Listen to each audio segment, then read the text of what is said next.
Apa sih fungsinya ulama di Indonesia? Apa sih faedahnya? Kalau misalkan mereka nggak ada, emang kenapa? Karena pertanyaan itu harus berkualitas.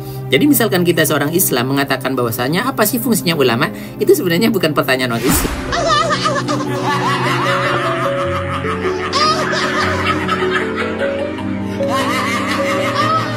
Saya sedang mencari distributor di setiap kota seluruh Indonesia. Hanya membeli 132 produk, Anda sudah menjadi distributor tunggal di kota Anda. Dan Anda bisa distribusikan kepada seluruh agen yang ada di kota Anda.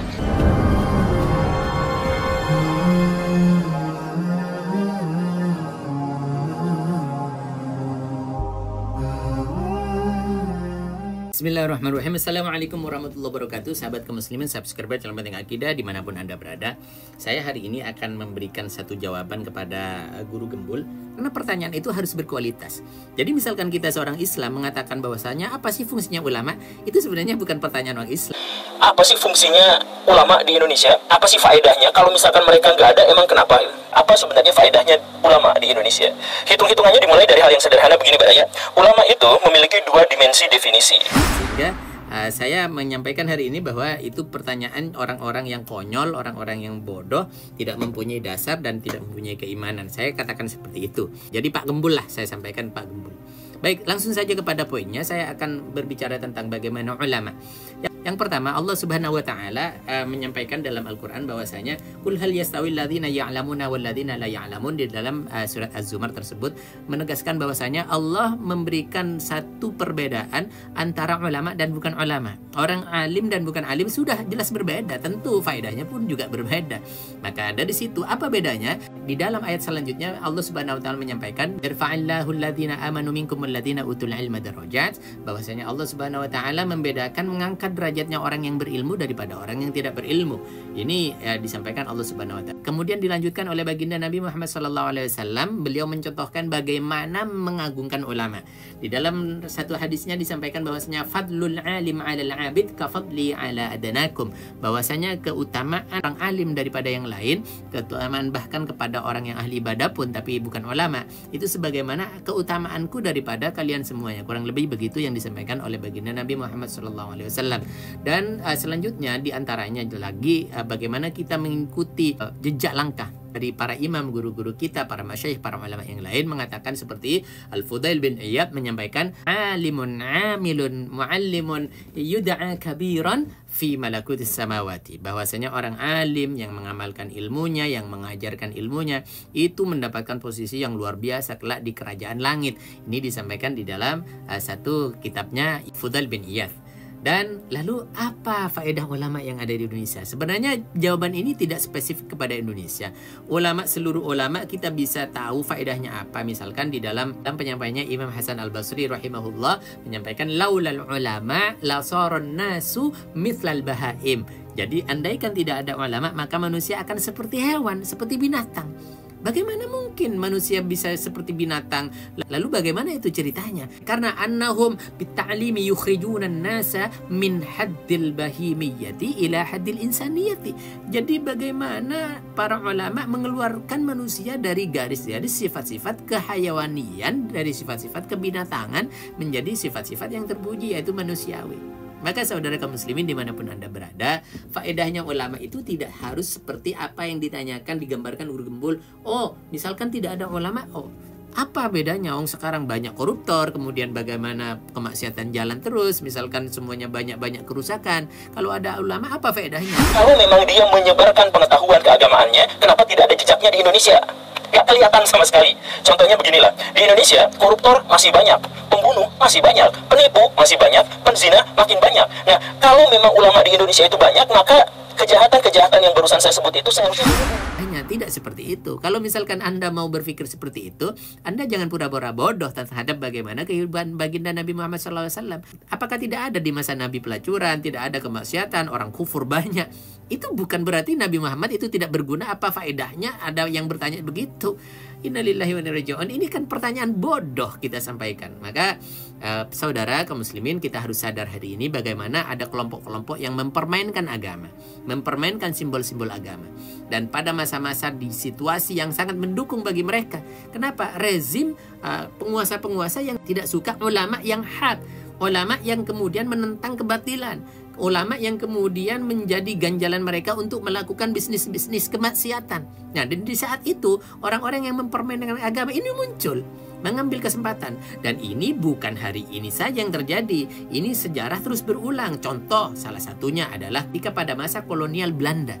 Bagaimana kolonial Belanda melakukan upaya-upaya pecah belah, tidak suka terhadap ulama karena ulama dianggap sebagai duri penghalang dari upaya untuk mencaplok Indonesia dan menguasainya. Dan mereka melakukan pecah belah, divide et impera. Misalkan antaranya ajaran Islam dengan ajaran kejawen dibuat bermusuhan, antar etnis dibuat bermusuhan, antar PKI yang nasional dengan internasional dibuat bermusuhan, kemudian antara suku Minang dengan suku Jawa dibuat bermusuhan, Jamiat Khair yang Sayyid dan non Sayyid dibuat bermusuhan, dipecah belah semuanya. Nah, di masa-masa yang mendukung itu, bagi orang-orang munafik yang tidak suka memang kepada ulama dan agama, dia mengambil kesempatan untuk kemudian melakukan penggiringan opini, menyesat-nyesatkan yang lain, kemudian mengecam terhadap agama, entah itu dari mereka yang kalangan orang-orang cerdas dan orang-orang yang tidak cerdas, di dalam melakukan pelecehan dan penistaan dan juga pengkerdilan terhadap agama melalui simbol-simbolnya dan lain sebagainya. Kenapa ada yang cerdas dan ada yang tidak cerdas? Yang cerdas mereka biasanya melakukan upaya untuk penggiringan supaya umat tersesat dengan pertanyaan-pertanyaan konyol, dengan cara mereka kemudian mengajak mereka berpikir dengan pelan-pelan. Itu cerdas.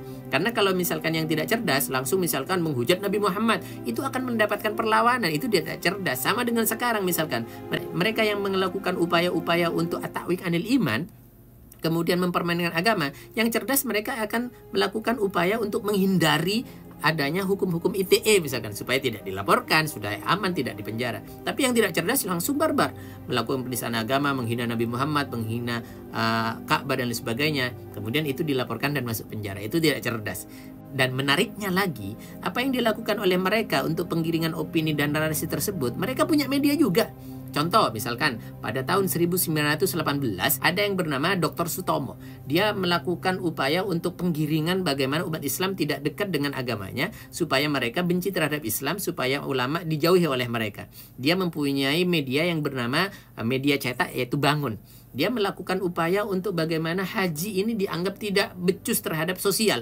Haji ini dianggap sesuatu yang merugikan terhadap sosial. Jadi uangnya dihambur-hamburkan, menurut bahasa mereka, dia tidak peduli terhadap sosialnya. Sehingga si Dr. Sutomo mengatakan bahwasanya berangkat haji atau haji ini tidak mulia, lebih baik dibuang ke Digul dan sebagainya. Ini Dr. Sutomo. Ada yang secara barbar dan terang-terangan sebagaimana dilakukan oleh Marto Darsono dan Joyo Dikoro dengan artikelnya, dan dimuat sekali lagi di dalam media cetaknya, yaitu bernama Jawi Hisworo. Ini melakukan penistaan dan menyerang baginda Nabi Muhammad, mengatakan Nabi Muhammad itu adalah orang yang pemabuk dan lain sebagainya. Innalillahi wa inna ilaihi raji'un. Jadi samanya adalah, menariknya adalah mereka juga dulu pakai media.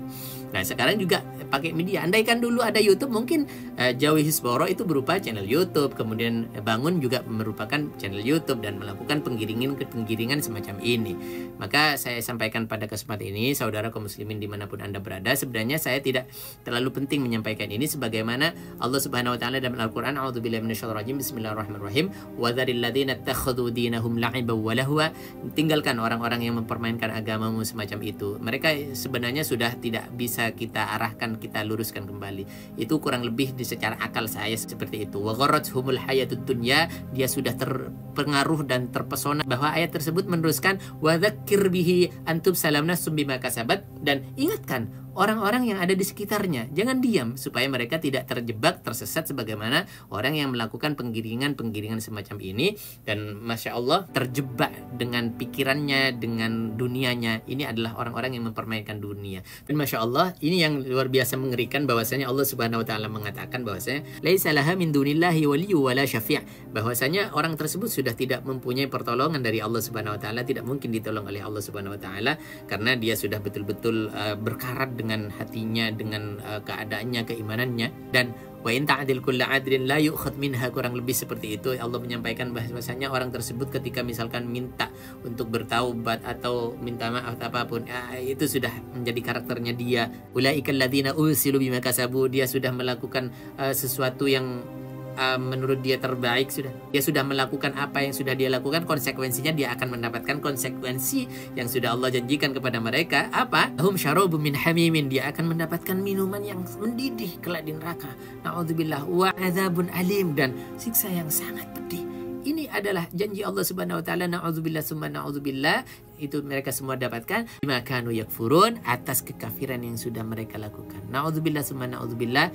Jadi hari ini kita sampaikan kepada umat Islam, hati-hati kita pilih-pilih bagaimana kita mengembalakan pikiran dan akal kita, jangan sampai bertentangan, apalagi merugikan, apalagi menjadikan ini sebagai jalan laknatnya Allah kepada hidupnya dan akhirnya. Na'udzubillah summa na'udzubillah. Jaga diri anak kita, ajak mereka kepada pendidikan agama yang bisa mengantarkan dia kepada keilmuan dan kemuliaan. Amin ya rabbal alamin. Salam hormat dari Al-Fakir. Assalamualaikum warahmatullahi wabarakatuh. Dan kabar baiknya adalah saya sedang mencari distributor di setiap kota seluruh Indonesia. Hanya membeli 132 produk, Anda sudah menjadi distributor tunggal di kota Anda. Dan Anda bisa distribusikan kepada seluruh agen yang ada di kota Anda. Untuk menjadi agen, hanya berbelanja 32 produk senilai 2,5 juta, Anda sudah bisa menjadi agen di kota Anda dan dapatkan keuntungan 33-36% dengan menjadi distributor dan keagenan di kota Anda. Buruan, untuk informasi lebih lengkap, hubungi nomor di bawah ini. Terima kasih. Assalamualaikum warahmatullahi wabarakatuh.